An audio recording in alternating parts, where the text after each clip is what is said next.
Mukomeje kumva radiyo ijwi rya Amerika ivugira i Washington DC mu Kinyarwanda no mu Kirundi. Muri kumwe na Jeffrey Mutagoma. Amakuru hirya no hino ku isi turagezwaho na Fidel Niyongabo.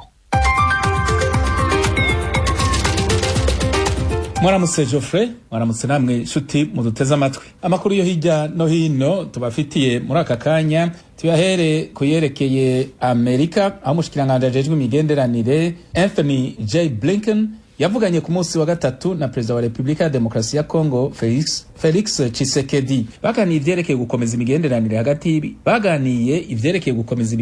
hagati y'ibihugu vyabo, bemera kubandanya gukorera hamwe kugira babandanye bashira imbere amahoro n'iterambere. Umushikiranganji Blinken yarerekanye ko ashigikiye imigambi ya Perezida Tshisekedi yo guhindura ibintu mu kugwanya ruswa, gukomeza inzego za demokrasi, gushira imbere amahoro no kubahiriza agateka ka muntu, guhagarika umuco ukudahana no gukomeza igisata c'amagara y'abantu. Blinken yarahayagije kandi Tshisekedi ku buyobozi bwiwe mu mabanga yiwe y'umukuru w'umuryango w'ubumwe bwa Afrika ku rwego rw'abakuru b'ibihugu. Abo bategetsi bombi baraganiye kandi vyerekeye gukingira ibidukikije no kugwanya ihindagurika ry'ibihe, ikibazo nyamukuru mu kiringo ciwe c'umukuru w'igihugu. Umushikiranganji wa Amerika Blinken yarashimikiye ku makenga igihugu ciwe gifise ku bijanye n'agateka ka muntu bitera bimera nabi kurushiza mu ntara ya Tigray mu gihugu ca Ethiopia. Yarashimikiye kandi ku kamaro k'uruhara rw'umuryango w'ubumwe bwa Afrika mu kugabanya intambara hamwe no guhuza mu matati yerekeye urugomero rukomeye Grand Ethiopian Renaissance Dam Ethiopia yubatse ku ruzi Nile. Abo bategetsi bombi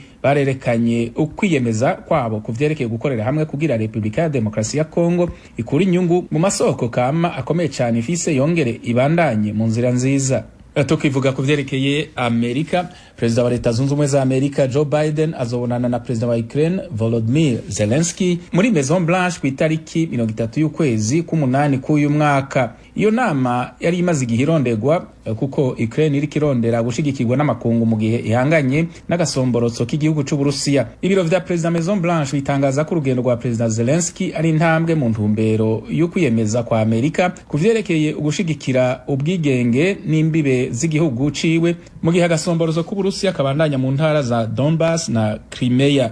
Izoba kandi intambwe yo kwiyemeza kuvyerekeye gukorana mu bijanye no kubahiriza amasoko ntanganguvu hamwe no gushigikira utwigoro twiwe two kugwanya ruswa no gushira mu ngiro imigambi mishasha ifatiye ku mico n'ingendo ya demokrasi Amerika na Ukraine bisangiye. Perezida Zelensky wa Ukraine amaze igihe asaba Amerika kumushigikira ku mugaragaro biciye mu mubonano amaso mu yandi kuva gishika ku butegetsi mu mwaka wa 2019. Inama na Perezida Biden i Washington izobiba ya mbere. Tuve muri Amerika tuze muri Afrika, aho igitigiri c'abahitanywe n'imigumuko muri Afrika y'Epfo kigeze ku 276. Iyo nkuru yatangajwe ku munsi wa gatatu n'umushikiranganje w'ifata kibanza mu biro vya Perezida Kumbuzo Nsaveni amenyesha ko igipolisi kiriko kiratohoza dosiye z'abantu 168 bishwe. Igitigiri c'abapfuye cagira ku bantu 215 ku munsi wa mbere. Nsaveni yabwiye abamenyesha makuru ko muri iki gihe hari abantu 234 bapfuye bifatiye ku ruhagarara rwabereye mu ntara ya KwaZulu Natal na 42 mu ntara ya Gauteng.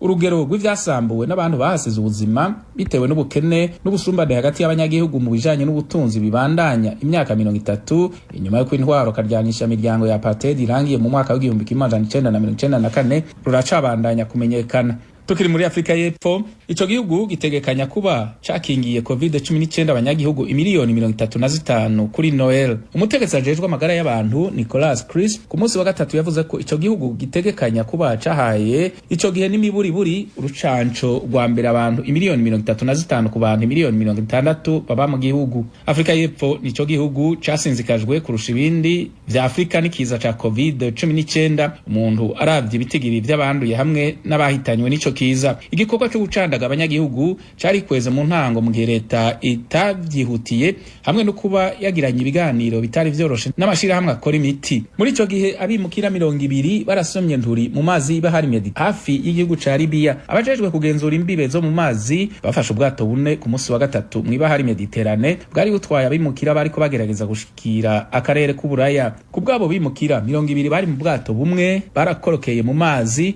bakaba babonwa ko basomye nturi.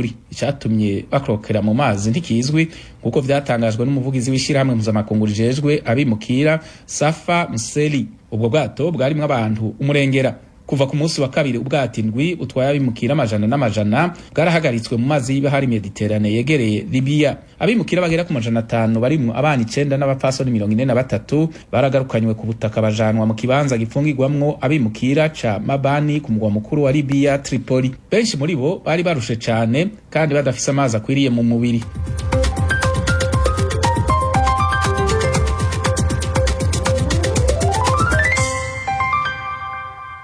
Urakoze Fidel kutugezaho ayo makuru.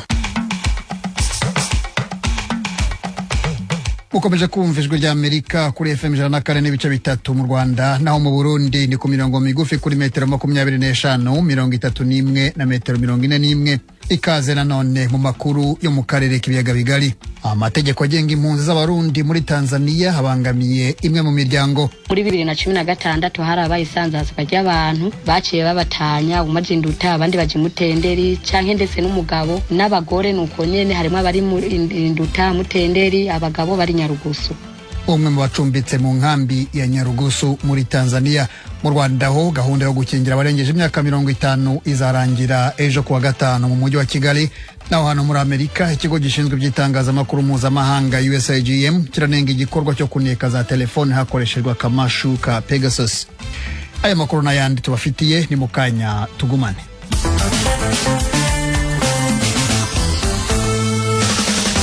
Amakuru tuyahere hano muri Amerika aho ikigo cya leta gishinzwe by'itangazamakuru mpuzamahanga USAGM kinenga igikorwa cyo kuneka za telefone hakoreshejwe akamashu ka Pegasus. Cyabitangaje nyuma y'ishyirwa habona ry'icyegeranyo cy'ishyirahamwe mpuzamahanga riharanira uburenganzira bwa muntu Amnesty International gitunga agatoki za leta zitandukanye kuba zarashyize ku kamashu muri telefone z'abanyamakuru, abaharanira uburenganzira bwa muntu n'abanyapolitike batavuga rumwe n'ubutegetsi bw'ibihugu byabo. Diane Nininahazwe nibyo atubwira. Mitangazo ikigo USAGM casohoye cavuze ko cakubiswe n'inkuba cumvise ko amenyesha makuru barenga 180 barimwe ab'ijwi rya Amerika co kimwe n'aba Radio Free Europe bitwarwa n'ico kigo bari ku rutonde rw'abarungikiwe akamashuki b'amabanga mu matelefone yabo. Madame Kelukao atwara vy'imfata kibanza ikigo USAGM cegukira leta zunze ubumwe za Amerika muri iryo tangazo yagize ati: kwiba amabanga y'abamenyesha makuru biciye mu nzira iyo ariyo yose na kambaro kibara. Ububisha butegerezwa guhagarara bidatevye, umutekano w'abamenyesha makuru ugakingirwa. Akamashu kitwa Pegasus ishirahamwe Amnesty International gemeza ko kakoreshejwe mu kwiba amabanga y'abamenyesha makuru, abaharanira agateka kazi na muntu, abatavuga rumwe na leta z'ibihugu vyabo na bamwe mu bagize amareta atandukanye, kakozwe na societe yitwa NCO Group yegukira Israel. Ikimenyesha makuru candikira muri leta zunze ubumwe za Amerika Washington Post kiri mu runani rwakoze amatohoza ruri kumwe na Amnesty International nico cemeje ko mu bamenyesha makuru binjiranywe na Pegasus harimwo ab'ijwi rya Amerika. Ikigo ca gouvernement ya Amerika USAGM gitwara ijwi rya Amerika casozereye itangazo ryaco ryamiriza ibi kigira kiti: ubuhinga bwa none bwari bubwirijwe gufasha amenyesha makuru gukora akazi kabo neza, hakubasuma kurusaku no kubaburabuza. Turabaramukije bakunzi namwe banywanyi b'ijwi rya Amerika. Mu ntumbero yo kuronka amakuru y'imvaho kandi agezweho dushobora gusangiza n'abanywanyi bose, ni ngombwa ko tubandanya gukorera hamwe mu kuronka amakuru yizewe kandi twosangiza abatwumva. Kubera iyo mvo ijwi rya Amerika ribasaba ko mwobandanya kudushikiriza amakuru, amafoto, amavideo y'ibibera aho mutuye, aho mukorera, aho mwiga n'aho mugendera. Mudushikiriza n'ibindi vyiyumviro n'ivyifuzo mufise vyo dufasha kubandanya tubashikira ku nyota y'ibibaraje ishinga mukoresheje urubuga rwa Facebook VOA Radio Yacu canke inomero yacu ya WhatsApp ikurikira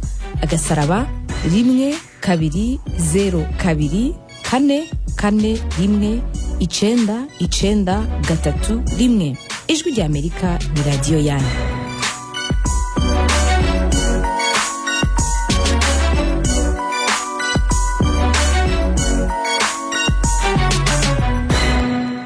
Radio Ijwi ry'Amerika ibajyane muri Tanzania aho abarundi bahungiye muri icyo gihugu bavuga ko amategeko akarishye agenga impunzi mu nkambi zitandukanye amaze guhenengeza zimwe mu ndangagaciro z'imiryango harimo no kumara igihe kinini haraba mu muryango umwe babukubiri.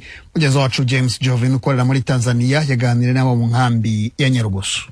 Twebwe mu nkambi y'Inyarugusu ku ruhande rw'abarundi turi n'ikibazo kijanye n'ikibari canke kumbure urupapuro ruduha uburenganzira bwo gusohoka inkambi tuja mu yindi nkambi. Twebwe n'ukuri ico kibazo kiraduhanamiye cyane ku rugero runini bivanye nuko abantu basanzajwe bagatwagwa mu yandi makambi zanduta na Mutenderi kuko muri 2016 harabaye isanzazwa ry'abantu baciye babatanya umajinduta abandi baje Mutenderi canke ndetse n'umugabo n'abagore nuko nyene harimo abari mu Nduta Mutenderi abagabo bari Nyarugusu abavyeyi nuko nyene. Ikitubabaza cyane nuko umuntu agenda gusaba ikibari kwa makazi kugira ngo aje kuraba wiwe Induta ikibara akacimwa. Ico kintu kiratubabaza mu byukuri. Hano Inyarugusu abarundi hari ukuntu UN yadutandukanije na bene wacu hari Imutenderi na bene wacu hari Induta kuko nka jewe novuga nti ndafise bene wacu bari Mutenderi mugabo iyo umwe agwaye canke hagwaza hakagwara mutanyi wanje canke muri umunanje canke mukuru wanje akaremba sinshaka kugenda kwa kibare kanatsinda abandi bene wacu nyene canke zindi nshuti ziri hariya no kuri bagiye kurondera ikibare ibintu bikomeye cyane tukumva yuko bigoye iyo tugiye kurondera ikibare bakitwima. Ku ruhande rw'abarundi turafise ikibazo gose sinzi ko ari mikoshi sinzi ko ari inki sinzi ibyo twacumuye. Ikibazo c'ikibari hano mu Barundi kiratugoye gose yani turagenda tugiye nko gusaba ikibari bakakitwima. Nk'ubu nkaje ngaha mu mbona aha nyene mpagaze murabona ko ndi impande y'ibiro vya makazi aha nari mvuye gusaba ikibari nje kuraba mama wacu agwariye Induta numvise ngo ari mu bitaro ahari nari mvuye gusaba ikibari kugira nze kumugwaza ari kumwe n'akana gatoyi agwariye afise akana gatoyi ntikari bumurabe none ikibari barakinyimye na cyane hagezeho umuntu aja kusezera uwiwe iryanyuma yapfuye ugiye gusaba ikibari ntibakiguha ugasanga mutonze ku murongo muri migwi ibiri canke kumbura imigwi itatu wewe haja gusaba ikibari cuja guhamba uwapfuye Induta canke Mutenderi uwundi hayasaba ikibari cyo kuja kurangura canke guposti canke uwundi yigiriye ikigoma ukaca usanga wewe ugenda guhamba barakwimye ikibari uja guposti uja kurangura bakamuha ikibari. Ico kintu ku ruhande rw'abarundi kiratubabaza kandi ni ikintu kiremeye kuri twebwe nta burenganzira dufise na butoyi tuvuga yuko twugaraniwe ahantu kuko maze kubuzwa kugenda guhamba uwawe nta mahoro ubufise. Hajewe ubunyene twari tuvugana no kubwira ko nasanze ari ibintu bikomeye cyane by'ikibare kuko naningiye gusaba ikibare cyo kugenda Imutenderi ariko bakenyimye nagisavye barakenyima ndasubira kuva 2:00 niyo narindi kugeza aya masaha tuvuganiye ko bakenyimye. Ariko bitangaje abarondera inyungu zabo basaba ibibari vyo kudandaza twatonze turi mu migwi abaja kugira kurangura abaja gupostinga n'abasaba nyene ibibari vyo kuza kuraba abagwayi bahaye abaja kwirangurira baza kurondera inyungu zabo mugatwebwe tuza kuraba abacu bariko baragira ingorane bashinzikazwe n'ingwara babitwimye. Rero kweri ahantu numva afise umubabaro nta nuko nowuvuga. Twebwe abarundi sinzi ko tubanukira ugiye no kujima kere bakakwikeka gusa aho nyene kuri umurundi ubona umengo bamaze kukubona baca baza. Sinakera ni mu kukwezi nyene turangije ndafise inshuti yanje batwaye Induta jewe twari dusanga mwe turi kumwe ngaha na papa ndi umwana wiwe w'umuhererezi ariko agize ingorane nari kubise ku miryango yirinduta twaragerageje gusaba ikibari barakitwimye kugeza ubwo rero mutama novuga ntiyahambwe nkimbwa kandi yari afise umuryango Induta woziye kugirane kumuhamba niteka. Nyamba naho hariho ikindi nyene boba baduhora bokivuga n'amakunga kabimenya. Abarundi bahungiye mu nkambi ya Nyarugusu kuri mikro ya mugenzi wacu James Jovin muri Tanzania. Makuru tuyakomereze mu Burundi aho abakozi ba societe ya leta Onatel ishinzwe iby'itumanaho ejo bahagaritse akazi mu gikorwa cyo kwigaragambya bavuga ko bamaze amezi 4 badahembwa. N'inkuru ya Pierre Claver niyo nkuru umunyamakuru w'Ijwi ry'Amerika ukorera i Kigali mu Rwanda. Abakozi bose b'ishami rya leta Onatel rijejwe gutumanatumana ko amakuru bemeza ko haheze amezi atari make batabona umushahara wabo badatangirwa intererano yo kwivuza muri mutuelle de la fonction publique hamwe n'intererano yo kubategekaniriza kazoza. ari naco gituma bashimye guhagarika akazi nk'uko umwe muri bo abivuga. Icatumye tutaja mu mirimo nk'uko byari bitegerezwa nuko abakozi tumaze amezi 4 taronka agashahara. Rero tukaba tuje ngahaye ubuyobozi bukuru kugira tubaze ngorane ziriho nyinshi uko n'abapanze amazu benshi bari muri sentare, upanze umubwiye ko umaze amezi 4 ntavyo ashobora kuvyumva. Ahanini vyinshi no muri NSS ntibakidukotiriza na mituelle nuko nyene. Ubuyobozi bw'ishirahamwe Onatel bwahavuye buhamagara igipolisi kijeje kugwanya imigumuko. Ico gipolisi kimaze gushika ku kigo kiri mu gisagara ca Bujumbura. Amakuru twahawe n'abakozi yemeza ko cabatwaye mu kazi ku nguvu ndetse kigakoresha n'ivyotsi bikoroza amosozi mu kubashwiragiza. Gutyo ihagarikwa ry'akazi rimara igice c'umunsi. Yamara bemereye Ijwi ry'Amerika ko naho bajanywe ku nguvu ku kazi bataranguye imirimo yabo neza. Umuyobozi w'iryo shirahamwe rya leta Onatel yahavuye abagirisha inama. Kabera Private yemereye Ijwi ry'Amerika ko abakozi ba Onatel bamaze igihe badahembwa kubera ikibazo gikomeye c'uburyo. Abahamagarira kugwiza umwimbu kugira ngo basubire guhembwa neza. Ndemeza yuko hariho amezi 3 tarahembwa, ariko cyo mwamenya nuko ishirahamwe Onatel ni ishirahamwe rifise cyo no kwita autonomie de gestion. Abakozi turakora ugahembwa mu byo twinjije. Ikibazo c'ishirahamwe ni ikibazo kimaze kumenyekana ku nzego zose, reka no kwego rukuru muri ruka yuko umushikiranganji wa mbere yatugendeye mu 2011 ku mwaka urangiye araduha n'intumbero twokurikiza. Ubushikiranganji bujeje kumenyesha amakuru ari nabwo Onatel rikukira bumenyesha ko bwatanze intumbero akatari gake kugira ngo ibibazo bivugwa muri iryo shirahamwe bikemuke. Umushikiranganji Marie Chantal Nijimbere yabivuze kuri uyu wa kabiri aho yariko harashikiriza ivyo ubushikiranganji arongoye bwaranguye mu mezi 6 aheze. Aha tukaba twovuga nk'ingendo zakozwe mu bisata bya posita na Onatel. Abarongoye ubushikiranganji baragirana amanama n'abagize imigwi itandukanye y'abakozi bo muri ayo mashirahamwe. Turumva na cane ibibazo bafise, haranahanwa ivyumviro tukungene ivyo bibazo byotorerwa inyishu mu ntumbero yo gutsimbataza intwaro ibereye. Haraheze haratangwa n'intumbero y'ingene ibikorwa byobandanya bikorwa, amafaranga y'abene gihugu agakingirwa.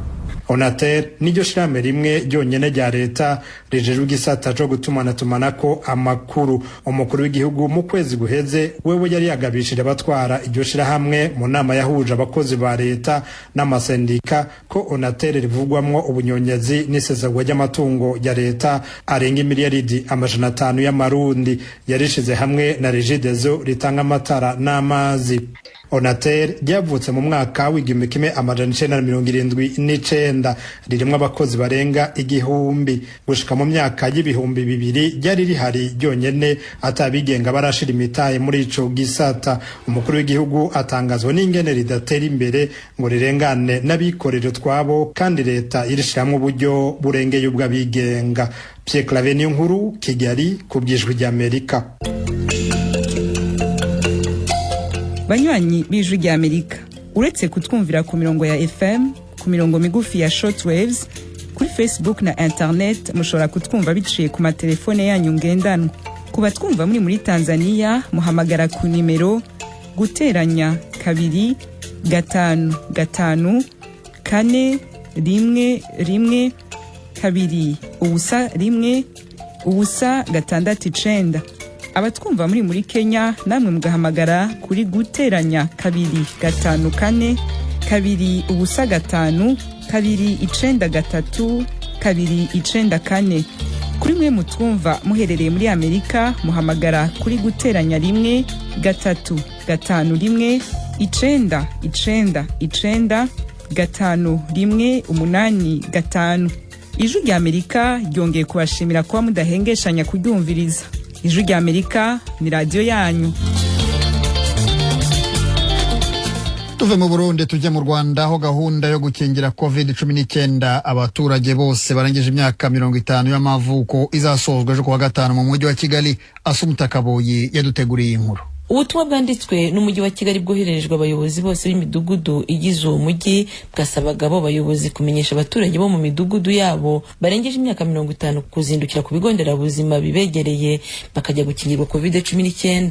Ni ibikorwa byahise byitabirwa nabo muri iki kigero bagaragaje kwishimira ko nabo bagiye gukingirwa. Ku kigo nderabuzima cya Busanza kiri mu karere ka Kicukiro mu mujyi wa Kigali, abarebwa n'icyo gikorwa bari bageze mu myanya yabo. Nishimye cyane kuko batubwira ko hari ubudahangarwa, mbese iyo wakingiwe ugomba kuba ufite, kuko ntago wararemba cyane nk'utarakingiwe.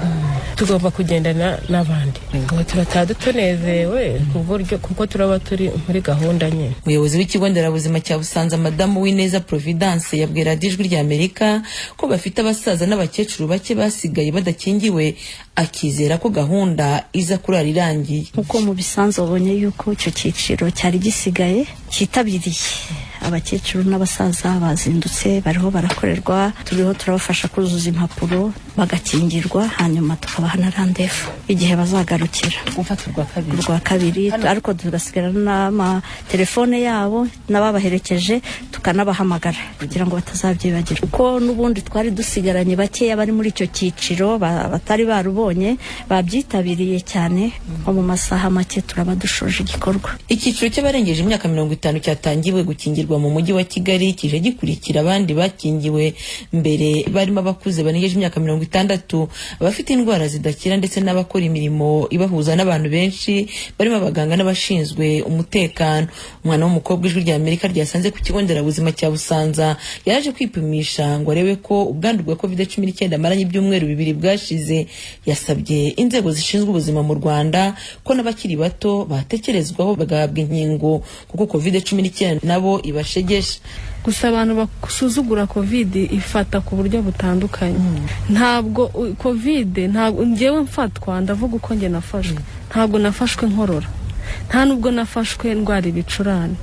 Ku munsi wa 3 nibwo iyo nkorora yaje, nibwo nibyo bicurane nabyumvise. Ubundi nari mfite ikibazo cy'umutwe uremereye, nanjye mba numva bankengera, mba numva nakingirwa kugira ngo ejo bundi gishobora kugaruka, ko ntago gicitse. Aho nanduriye nshobora no kongera kuhandurira ko ntawe umenya aho yanduriye. Ariko iyo wakingiwe, iyo icyorezo kikugezeho ntago kikuzahaza, urivuza bisanzwe, ntago uwakingiwe arwara nk'utarakingiwe. Nanjye rwose mba numva twese abantu bakiri batoya byatugeraho byo gukingira. Kugeza ubu mu Rwanda hamaze gutangwa inkingo zo mu bwoko bwa AstraZeneca na Pfizer. Minisitiri w'ubuzima Daniel Ngamije aherutse gutangariza Ijwi ry'Amerika ko ahawe urukingo abafite amahirwe menshi yo kudahitanwa na COVID-19. Kugeza ubu ngubu ikigaragara nuko abaremba bakanapfa abenshi ntabwo bakingiye. 90% n'abantu badakingiwe. Uko inkingo ziza nako tujya mu tundi turere, navuga ko dufite abantu benshi ugereranyije n'utundi dufite bakeya cyane. Kugeza ubu Minisiteri y'Ubuzima igaragaza ko hamaze gukingirwa abantu 446 n'abantu 4 bahawe inkingo zirimo iza AstraZeneca na Pfizer. Iyi minisiteri ikavuga ko bakiri bake cyane ugereranije n'abasaga miliyoni 7 teganywa gukingirwa mu gihugu hose. Ibikorwa byatangiye kuri uyu wa 3 bizasozwa ku wa 5 w'iki cyumweru. Assumpta Kaboyi, Ijwi ry'Amerika, i Kigali.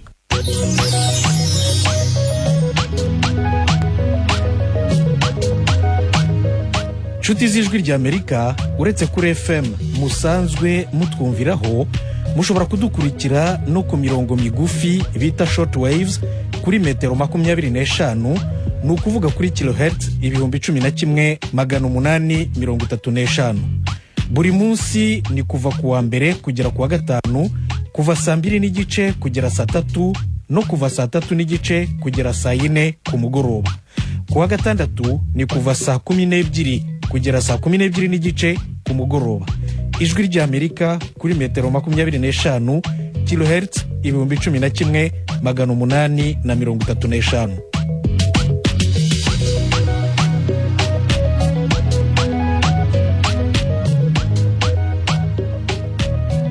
inshuti mwabanye natwe muri aya makuru ahantu dusoreje ayo muri aka kanya turabashimira mwese gukurikira ibiganiro by'ijwi rya Amerika tunabararikira ibindi biri imbere. Fasil Gabeho niwe wegeranije aya makuru yarahagarariwe na Etienne Karekezi kuri mikro mwari kumwe na Jeffrey Mutagoma mu izina rya bagenzi banjye bose tubifurije amahoro n'amahirwe.